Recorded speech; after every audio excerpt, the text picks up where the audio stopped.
I'm back, everyone. Episode 4. Here we go. This is when it gets a little interesting, folks. Now, if anyone chose to listen this far, and this is the first episode you've ever listened, go back to the first episode or episode 2, whatever you want, and get caught up. I'm not going to explain what happened. I'm not going to review again what happened in those episodes. You're going to have to go back and listen to those episodes, all right? But this is episode 2 of my experience working for the Mormon Church. The previous episode was my job interview at the church office building, which was kind of funny and very interesting, to say the least. This episode here is part 2 of my experience working for the Mormon Church at the church office building, and it's pretty much the very first day and the first couple of weeks working for the church office building. I don't know how many episodes this actually is going to cover. Expect a very interesting ride here, because I've never really told much people about this, or I've been scared to tell people, because I don't want people to be like, oh, he's just bitter, he's just angry, he's grinding an axe, he's anti, just hear me out here. This is what I experienced, all right? And like I said on the previous episode, I have good memories working for the church office building as well as bad memories. It goes both ways. There's a lot of good people there. A lot of good people I worked with there at the church office building, and a few bad apples as well. But this is just my journey. And so anyway, let's move on here. Let's get to the story. So here we go. My very first day, I still remember. It was a rainy April day. I got up, put on my suit and tie, that I just got from Mr. Mac. And Mr. Mac, if anyone is not Mormon or from Utah, Mr. Mac is pretty much like Utah's version of the Men's Warehouse. It's owned by an LDS person, and it's where you go if you want to be a missionary, a Mormon missionary, or if you want to work at a church office building. You go there to buy really fancy suits. And that's pretty much what it is. It's called Mr. Mac. And I don't know if they're still around. I think they are. I don't know. Anyway, so I had my suit there that I got from Mr. Mac. And it was a pretty nice suit. It had like stripes on it. It looked pretty cool. And I was feeling pretty cool putting on that suit and tie and walking to the train station. Since I lived an hour from the church office building, I did not want to commute. I hate commuting with a burning passion. Taking the front runner train, that's fun. I love trains, Love to take the train every day. That would be cool. I thought of that. At first, I'm like, I don't want to drive an hour to the church office building every day. I want to just take the train. This was about a few years after the front runner. The train takes you all along the Wasatch Front through the Salt Lake metropolitan area. There's a train now that takes you to different parts of the Wasatch Front. So I lived about 5 minutes from the train station in American Fork. It was perfect. I had to drive not even 5 minutes to the train station, get on the train, take a nap on the train for an hour, walk off the train, and voila, I'm in downtown Salt Lake City. Anyway, I remember it was a rainy day. It was an April day. I don't remember what day it was. And it was a Friday. For whatever reason, they had my first day on a Friday. I don't know why.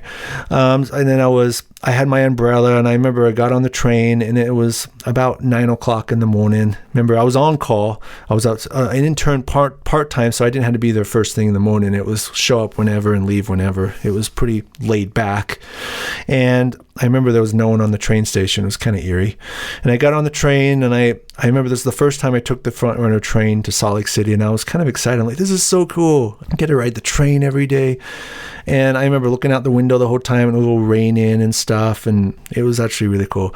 And the whole time I'm just like, I was thinking to myself, here we go. I just knew that I was going to experience a hell of a journey, and I was experiencing something that was going to change me. And I remember getting to downtown Salt Lake City after an hour, and I walked off the train, and then I got on the UTA tracks, or the light rail, and it took me a little bit closer to the church office building, because the front runner station's at least a 10-minute walk to the church office building in Salt Lake City. So I got on the front of got on the tracks train, the light rail that takes you into downtown from the train station. Anyway, so I did that, and I got off the tracks, and I remember this was right before a general conference. I remember it was probably the weekend before a general conference session, if I remember.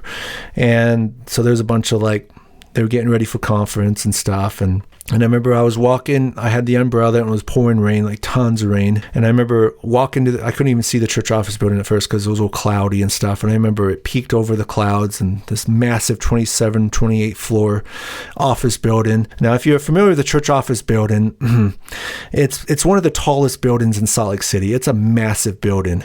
I mean, it's only 28, 29 floors, but it looks very similar to the World Trade Centers, the old World Trade Centers in New York City. It was built around the same time, the late 60s, early 70s. It's a white building, and it has very like striped windows. It looks very similar to the old World Trade Centers, but it's only 28 floors, and it has kind of an area where it goes up 26 floors, and then you have a section in the middle where it goes up another 2 or 3 floors in the middle, and then it has these 2 giant things on the bottom, about 5 floors on the base of the building. And I hate to say this, but it kind of looks like a penis. All right, I'm sorry. I know a lot of people joke about this. You look it up. You Google search Mormon church office, LDS church office building in Salt Lake City. It looks like a giant penis. All right, I'm sorry.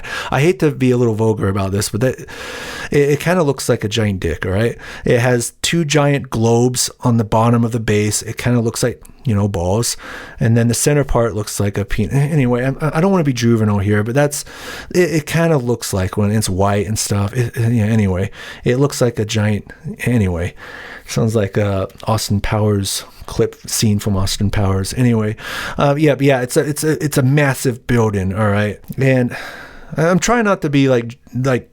Anyway, I know this podcast is going to be serious, but it's also going to have some comedy in it. I want to make people laugh too with me, maybe at me too, because I do a lot of dumb stuff in my life, and I admit that I'm a human and I say and do dumb stuff. So this podcast is going to be funny too. So I'm going to say some stuff that's stupid, okay? Anyway, so I walked to the church office building, and imagine it, if you will, if you have a picture of what it looks like.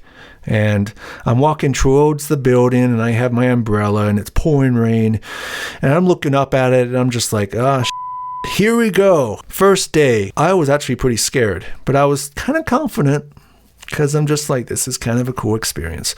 So I went up, and I had security gave me a key card for the first day, and I scanned my thing, and it let me through, and I got up on the elevator. And you get up to the elevator, you go up to floor number 20, and then you get off floor 20, you wrap around the corner, and then you get on a small elevator that takes you to the last 5 floors of the building or whatever. And I was on the second to last floor. The top floor is where the security people were. I was on the second to top floor, the 27th floor, which is where the publishing department was at the time. And I got up there, and I remember looking out the windows, and you couldn't even see the city from below. It kind of reminded me of my experience as a kid when I went up to the Empire State Building when I was in junior high, and it was a rainy day, and I couldn't even see the ground. It was like we were in the sky. It was like we were in heaven. That's what it felt like in the church office building my first day. It was raining like crazy at first in the morning, and I couldn't even see the city below. It was like we were working in clouds. It was kind of cool, and I'm just like, this is the coolest place ever. This is so cool. And I got up, and I remember was there, my boss, my new boss, the guy who interviewed me, and he was like, hey, first day, all right. You don't have a desk yet, but here's your laptop. And then he gave me a really old laptop. And one thing I noticed about my experience working for the church is they didn't give their employees state-of-the-art, like really fancy stuff. It was, to the full-time employees, which was not a very lot of people, most of the employees were or interns, kind of like me. It was how the church was. Let me explain how this team was. This is going to be kind of hard to explain this here on this first episode of my first day here at the church office building, but the team was, you had the boss, the head boss of the entire department. He was in charge of the web team, the video team, and there was one other team, I don't remember. And I was in the web team, which was in charge of maintaining content from LDS.org, the church's website. And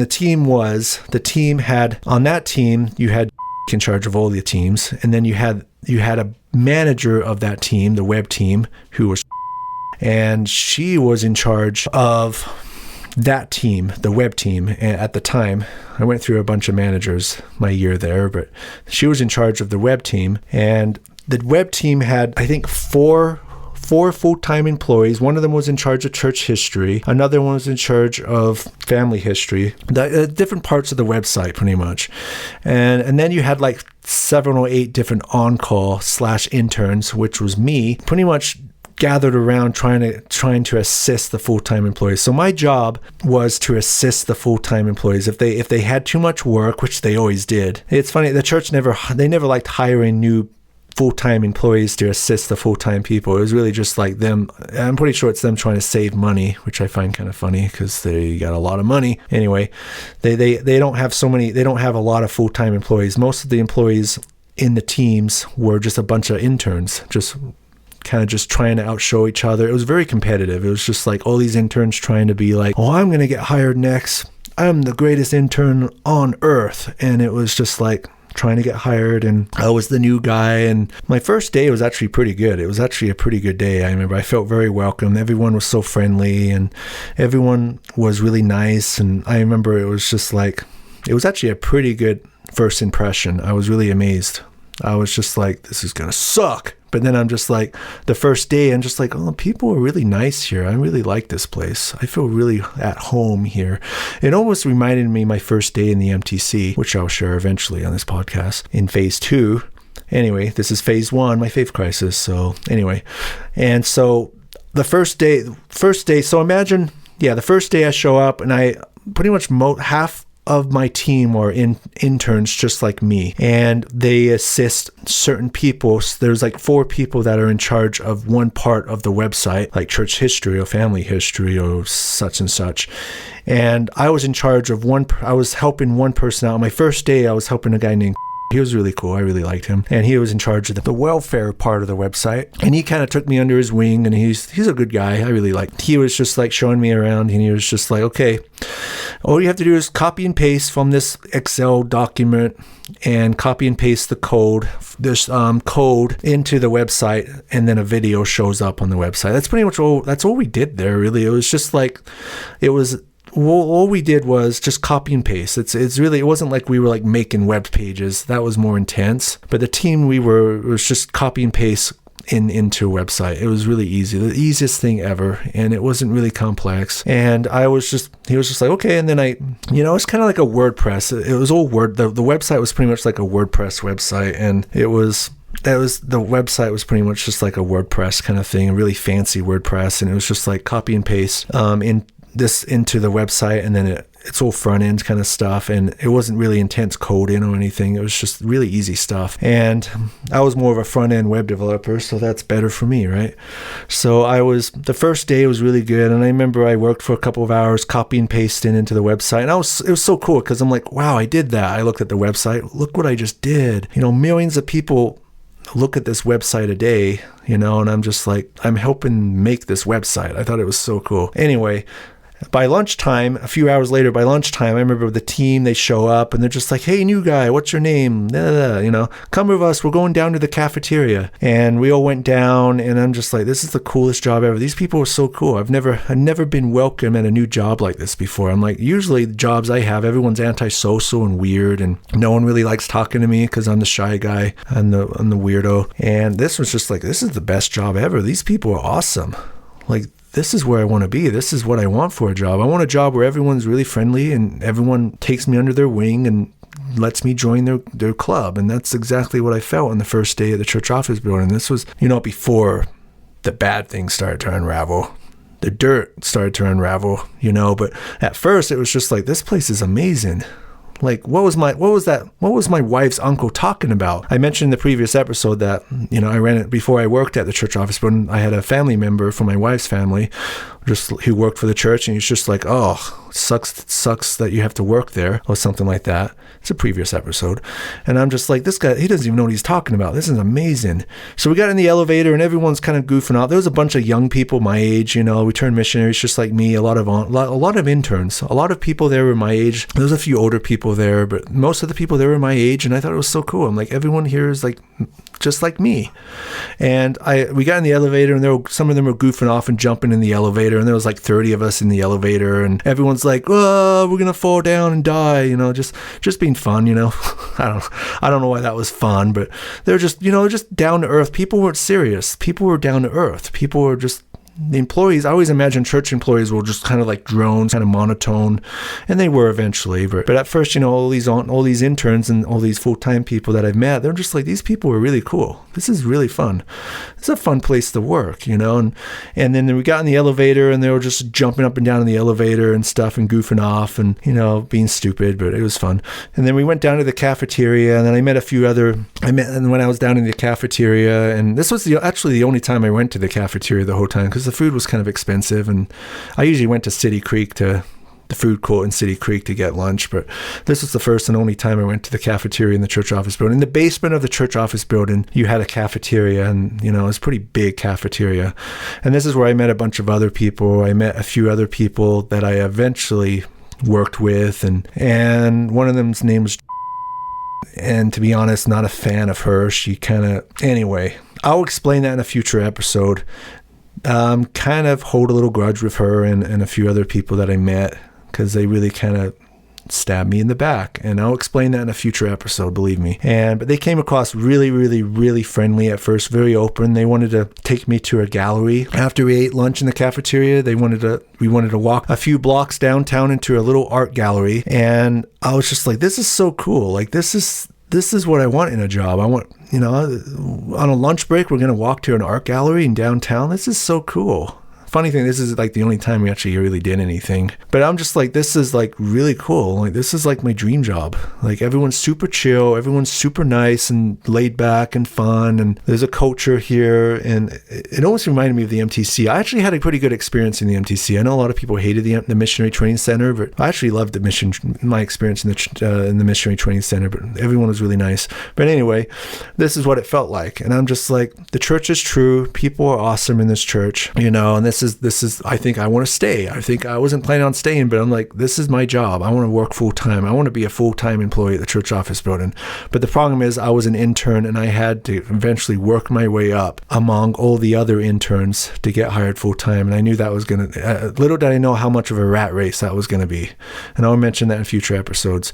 But anyway, the first day was awesome. I remember during our lunch break, we walked around downtown. We went to an art gallery, looked at a few art, and I like art. My wife's an artist, and I'm an artist too. And I was talking to them about that, and just like, oh, it's so cool. And everyone was like nice, It was just like, I think it was me, Joe. I'm going to call her Joe.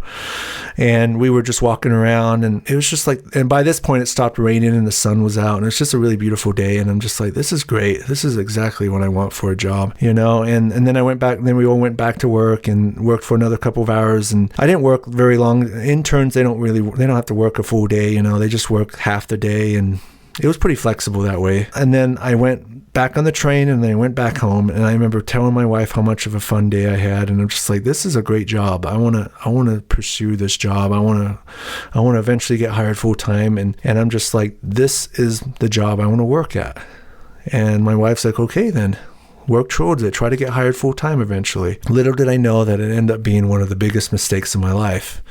And it was one of the worst jobs I've ever had. And I had a lot of really rough jobs, but working at the church office building kicked my ass, people. It was a really traumatic experience, and especially for someone like me who suffers with depression, self-hate, and social anxiety, and a short-term memory, and learning disability. Yeah, I had a learning disability growing up, and I struggle with social norms, and eventually it just became hell. Because eventually all these nice people, 80% of these nice people that I worked with in my first day at the church office building, eventually they showed their true colors, and it was not a very nice place. It was really hard for my self-esteem, and it still kind of is. I still haven't really recovered from this, and it was really hard. That's what I'm going to talk about in the next coming episodes. I think I'm going to call it good for this episode, and expect episode 5. I'm going to start talking about the struggles and kind of the betrayal, I guess you can say, if you want to make this over traumatic. Shit hits the fan, I guess you can call it that. And my experience at the church office building was not what it claimed to be. It's not what it is. And it was horrible. Anyway, this was what episode was this? This was episode 4 of My Mormon Memory. The next part, we're going to talk about one of the worst days of my life, actually. I think we'll get that. Yeah, the next episode will be one of the worst days of my life. And that's what I'm going to talk about in the next episode. Thanks for listening. If this is up your alley, subscribe, review, give it a good review on Apple Podcasts, and share it to anyone who feels like they want to listen to this kind of stuff. It's my journey, my experience as someone who suffers with mental health problems, depression, anxiety, blah, blah, blah, all that stuff, and my experience in Mormonism. If that's up your alley, share it, review it, whatever, all that fun stuff. Check out the next episode. Remember, if this is the first episode you listen to, what are you doing? Go back to the previous episodes and listen and get caught up. Anyway, thanks for listening. Have a good day. Bye.